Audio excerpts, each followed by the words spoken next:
यशोमती मैया के नंद लाला।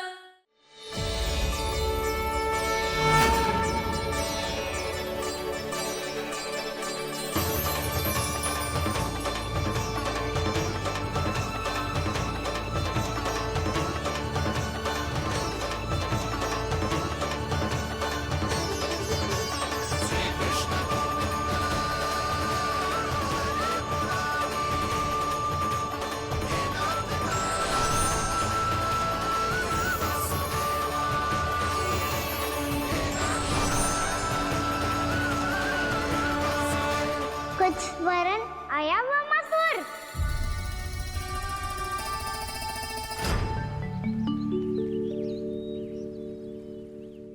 बहुत समय पहले की बात है, बहुत बड़े भूमाकर राज करते थे तुम्हें महान राजा भीमम के नाम से जाना जाता था। सब कुछ था तुम्हारे पास, पर शांति नहीं थी। इसीलिए शांति की खोज में अपना संपूर्ण राज अपने पुत्रों को सौंप कर मलय पर्वत की ओर चलती है। अनेक वर्षों की तपस्या के बाद तुम्हारे तप की कीर्ति चारों ओर फैलने लगी और फिर सच्चे तपस्वी के रूप में तुम्हारी ख्याति से प्रभावित होकर महर्षि उलट तुमसे भेंट करने आए। राजा भीमरथ, आपने ईश्वर की प्राप्ति के लिए सब कुछ छोड़ दिया, पर अपना अभिमान नहीं छोड़ पाए। इसीलिए मेरे आगमन पर सम्मान के साथ खड़ा होना तो दूर, मेरा अभिवादन भी नहीं किया। अभिमान तपस्वी का गुण नहीं होता है राजन, अभिमान राक्षसी गुण है। इसलिए मैं आपको श्राप देता हूँ कि आप अगले जन्म में एक राक्षस के रूप में जन्म लेंगे, एक राक्षस के रूप में जन्म लेंगे। मुझे क्षमा कर दीजिए महर्षि, मैंने जानबूझकर आपका अपमान नहीं किया है। मैं तो यहाँ पर शांति की खोज में आया था। अपने भीतर के संसार में गहरे सोच विचार में डूबा हुआ था मैं। मुझे क्षमा कर दीजिए महर्षि, मुझे क्षमा कर दीजिए। अपनी भूल का आभास प्रायश्चित की ओर पहला पग होता है। मैं अपना श्राप तो वापस नहीं ले सकता, परंतु आपको एक वचन अवश्य दे सकता हूँ। जब भी प्रभु नारायण का अवतार होगा, आपको उचित समय पे वो वरदान देंगे जिसकी आप लंबे समय से प्रतीक्षा कर रहे हैं।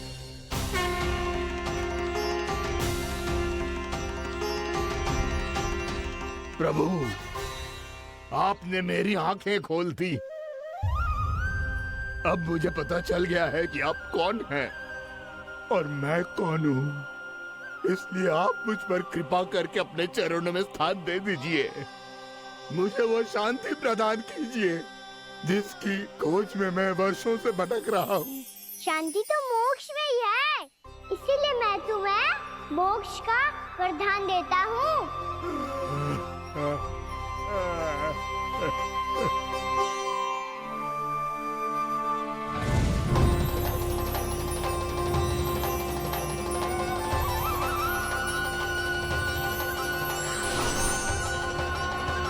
प्रभु की ये लीला सदैव स्मरण रखी जाएगी। इस स्थान को इनका आशीर्वाद मिलेगा और इस कंदरा को व्योमासुर की कंदरा के रूप में पहचाना जाएगा। भविष्य में अनेक ऋषि मुनियों की शरण स्थली बनेगी ये कंदरा। ये कोई साधारण बालक ना है। ऐसा चमत्कार कोई साधारण बालक थोड़ी ना कर सकते हो। तुम सत्य कह रहे थे बलराम, गाना सच्ची में भगवान ही है।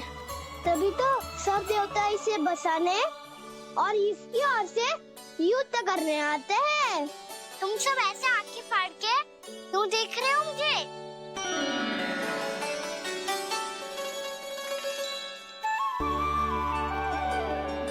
बलराम, तुम बलवान हो और कान्हा भगवान है।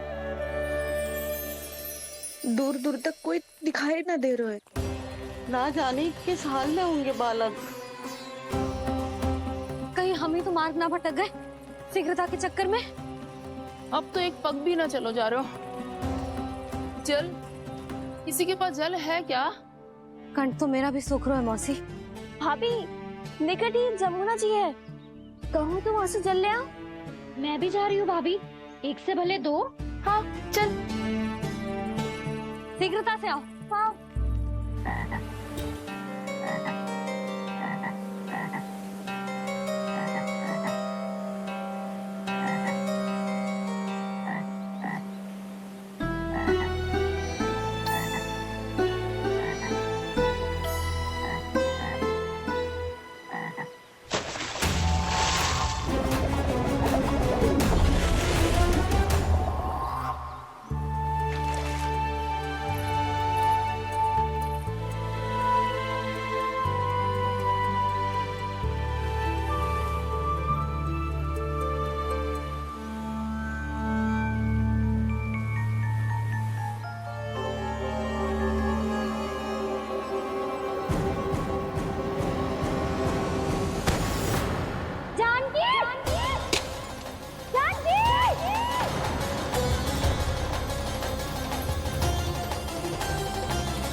जानकी, जानकी, क्या होगा इसे? देखो ना जी, अब छलिया की सूचना मिलते ही हम सब बालकों को ढूंढने चली गई और ढूंढते ढूंढते सबको बहुत प्यास लगी आई जी। तो जानकी जमुना जी की नदी से जल लेने गई और उसने जमुना जी का पानी पिया और उसकी जेदशा हो गई। बालक कहाँ है? वो ठीक तो है ना? ऊपर से सब ठीक है, पर भीतर से बहुत भयभीत है सब। जानकी तो बिल्कुल नीली पड़ गो है, लग तो है विष फैल गया है इसको पूरे तन में। मथुरा के सौ से विदेह जी को बुलाए गो है उसके उपचार के लिए। जैसे ही इसने जल को मुंह से लगाया, ये गिर पड़ी। चटपटाने का अवसर भी ना मिलो। हाँ वैद्य जी, और निकटी मृत पशु भी पड़े हुए थे। हाँ, मैंने भी अस्थियां देखी थी। इसका तो यही अर्थ हो सकता है कि समस्या वहाँ के जल में ही हो। वैद्य जी, आप रोगी की नाड़ी पे ध्यान दो ना। जे गोपिया क्या कह रही है उसे सुनने की आवश्यकता ना है। जब तक विष के कारण का पता नहीं चल जाता, हम उपचार कैसे कर सकते हैं रानी जी? जी, वो निकट ही यमुना जी में एक विशेष क्षेत्र है। ये सब उसी के जल की बात कर रहे हैं। तब तो ऐसा भी हो सकता है कि किसी विषैले सर्प के काटने का प्रभाव हो। पर सर्प के काटने का चिन्ह ना है उसके तन पे। सर्प जब काटतो है तब उसके दांत के चिन्ह बन जाते हैं। मुझे पता है, बड़े बड़े सर्प को काटते हुए देखो है मैंने। एक दिन अब बात कर उज्जवल, ये बड़ी बड़ी हाँकने का समय ना है। पर यदि सर्प ने ना काटो है, फिर जानकी की ये दशा किसने की? अवश्य किसी राक्षस ने की होगी। नाना, कोई विषैला पशु भी तो हो सकता है, या अवश्य किसी माँ विषैले सर्प के विष से हुआ है। सर्प ने भले ना काटा हो, लेकिन ये अवश्य ही किसी महाविषैले सर्प के विष के कारण हुआ है। कालिया नाग। कालिया नाग?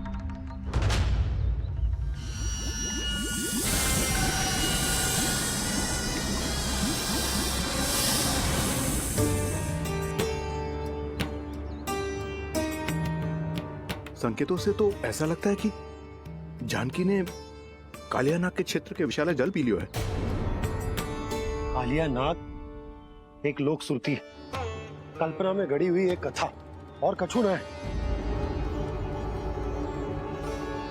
हमें जाके पता लगाना पड़ेगा। पर हमें वहां जाने से मना किया है ना बड़ों ने। उज्जवल सही कह रहे हो है, इस समय जानकी के स्वास्थ्य से अधिक महत्वपूर्ण और कछु ना है। जानकी हमारे लिए ही जलाने गई थी जी, ना मैं उसे जाने देती ना जैसा वो तो। वैद्य जी, आप शीघ्र कछु करो, कैसे भी कछु भी करो, पर इसके प्राण बचा लो। यशोदा, धैर्य रखो, श्री नारायण पर विश्वास रखो, वो सब ठीक कर देंगे।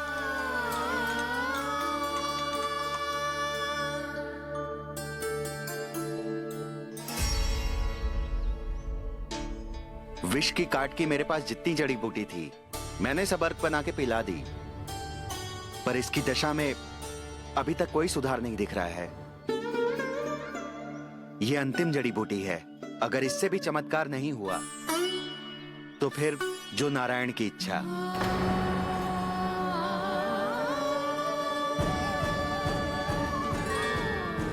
पर कोई तो उपाय होगा जानकी को बचाने का। कान्हा, यदि तुझे किसी औषधि के बारे में पता है हमें बता दे, हम जाके ले आएंगे।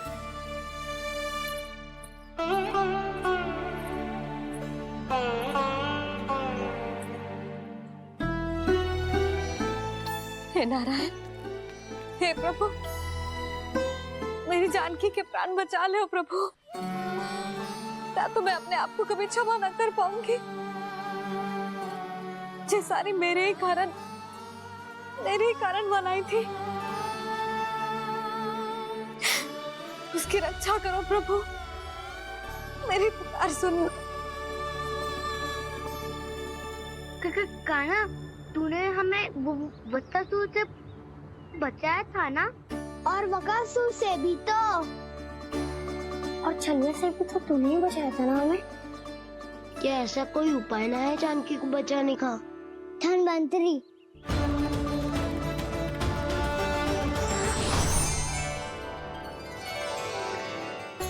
मैं आ गया हूँ प्रभु, चिंता मत कीजिए,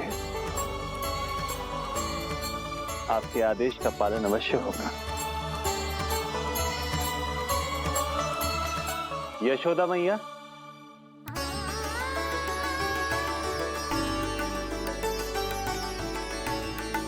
मैया आपको कोई पुकार रहा है।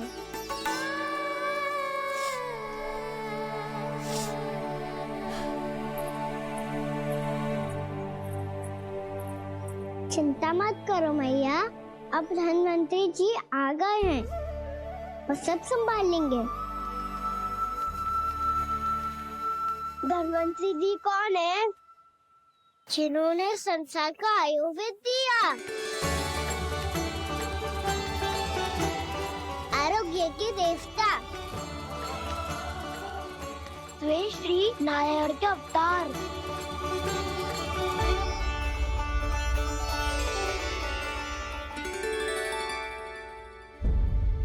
मुझे पता चला है कि आपको वेद की आवश्यकता है। हाँ हाँ, भीतर आइए। आइए आइए बैठे जी। जी रहे। मथुरा का सर्वश्रेष्ठ वैद्य अर्थात मैं यहाँ आ चुका हूँ और रोगी को जितनी औषधि की आवश्यकता थी सब दे चुका हूँ। निश्चित रूप से आपने विष की काट के लिए बहुत ही उत्तम अर्क तैयार किया है, इसीलिए किसी और वैद्य की आवश्यकता नहीं है। किंतु आप अकेले कितना कुछ करेंगे वैद्यराज, मुझे अपना सहायक ही बना लीजिए। पर जो करना था मैं पहले ही कर चुका हूँ। हाँ, वो तो आप कर चुके हैं, बस रोगी के तन से विष निकालना शेष है ना वैद्यराज? हाँ हाँ, बस वही शेष है। इनके रक्त को विष रहित करने में मैं आपकी सहायता करूंगा। पहले ये संजीवनी मानी जाने वाली इन लाल फूलों की बूटी को भी घिसना है ना?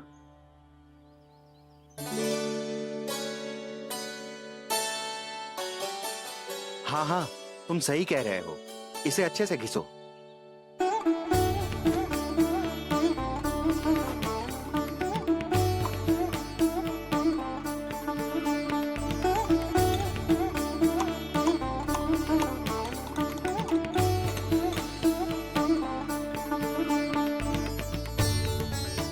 और ये नीले फूलों को भी तो मिलाना है ना? हाँ हाँ, अच्छे सहायक बन सकते हो तुम, ऐसे ही श्रम करते रहो।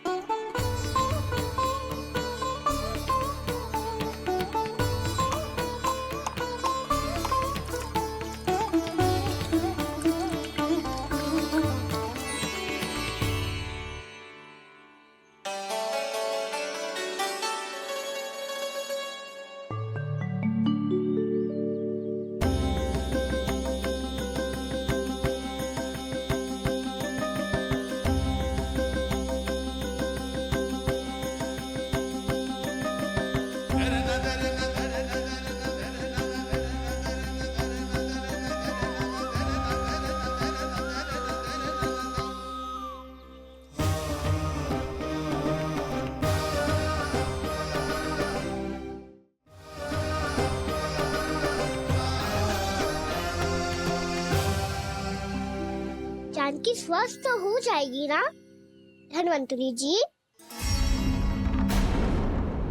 धन्वंतरी? प्रभु, अब मैं क्या करूं?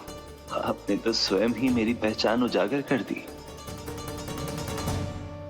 जी क्या करो कान्हा? आप सब ऐसे क्यों देख रहे हो? मैया कहती है ना, सभी वैद धन्वंतरी जी का ही रूप होते हैं। वाह कृष्णा, चतुर तो हो तुम। वैसे वास्तविक धन्वंतरी मैं हूँ। मेरा अर्थ है वास्तविक वैद्य मैं हूँ। ये तो मेरा सहायक है। मुझे पूरा विश्वास है बिल्कुल ठीक हो जाएगी। वैसे ही थोड़े ना मुझे मथुरा का सर्वश्रेष्ठ वैद्य कहते हैं लोग।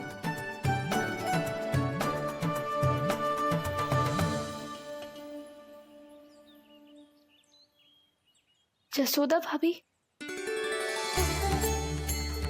जसोदा जी, जानकी को चेतना आ गई। जानकी, जानकी, जानकी, तू ठीक है ना? क्षमा करना भाभी, मैं आपके लिए जल ना ला पाई। बस बहुत भूख लगी है। मैं अभी कच्चा लाती हूँ। जानकी माखन खाओगी?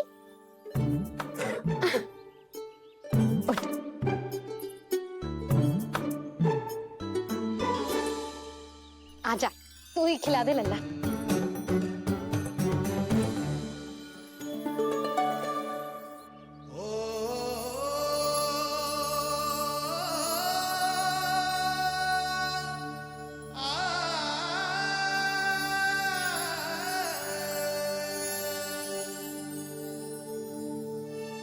तुम सब मेरे लल्ला को माखन चोर कहती हो ना? आज देखो, अपना ही माखन जानकी को खिला रहे हो।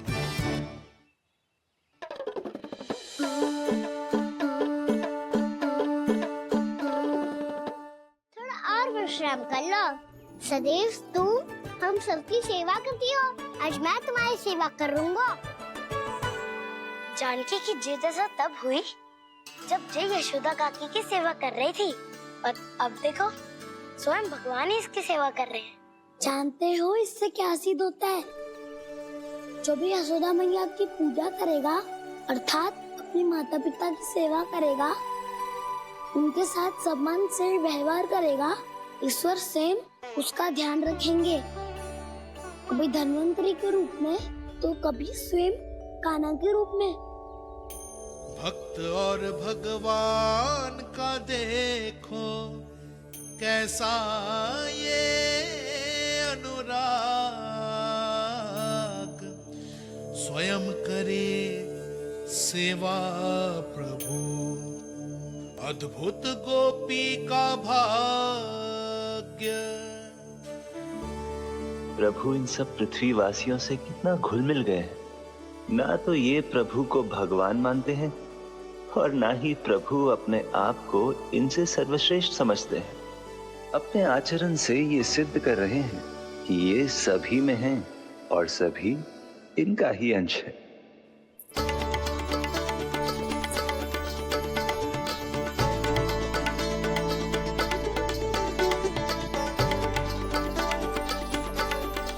प्रभु, अब मुझे जाने की आज्ञा दीजिए।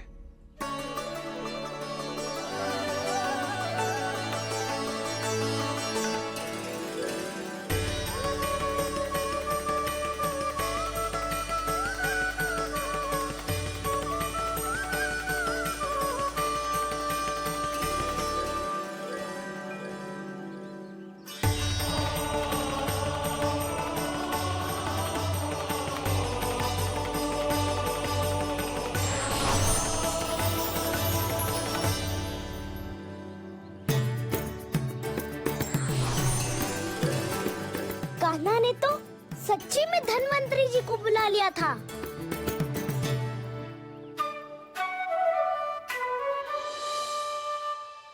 जब से कान्हा का जन्म हुआ है ना, मैं तब से देख रही हूँ, तब से हम पे कोई भी संकट आती है ना, तो अचानक से कोई अपरिचित हमारी सहायता करने आ जाते हैं और जाते समय कान्हा की आज्ञा लेके जाते हैं और कभी कभी तो इसे प्रभु बोल के जाते हैं। बाबा संभालो।